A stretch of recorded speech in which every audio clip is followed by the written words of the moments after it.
So I'm sitting here with Yiscah Smith, and I want to ask you a few questions. We're sitting in your holy home in Nachlaot, and I thought the first question we could start with is, I see in your writings over and over again, you use this word authenticity a lot. It's everywhere. I'm sure you're aware of it, because you're a great writer, so you pick your words. So I want to ask you, because usually organized religion kind of stays away from these words, and they're more focused on words like obedience to God and doing what the community does.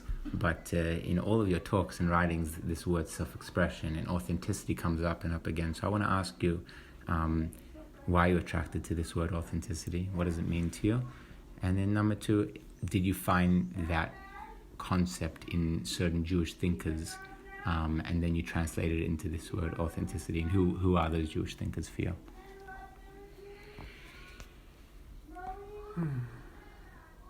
You've touched on a very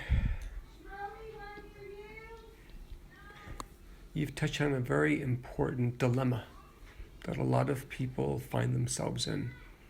I found myself in that dilemma. On one hand, I very much for many years wanted to be part of a community. We're social beings. That's how God created us. On the other hand, when I realized that to be with my community, to be accepted by my community, by the social norms and expectations, I wasn't being true to myself.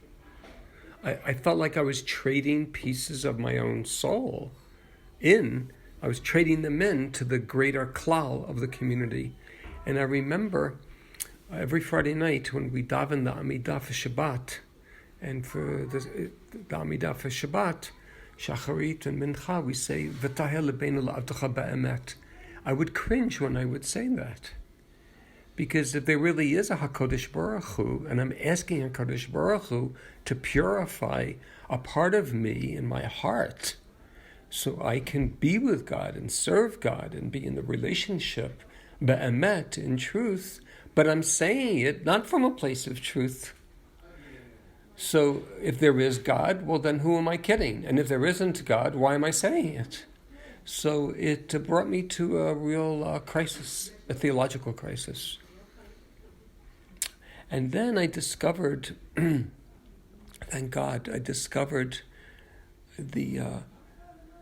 I didn't know what authenticity meant in the Jewish world. I just knew when I said V'tahel lebeinu la'avdecha be'emet, I wasn't be'emet. That was what I had clarity on, and I didn't feel right about that. And then I came upon this incredible teaching from Rav Kook in his Perush on the Hakdama to the Haggadah Shel Pesach.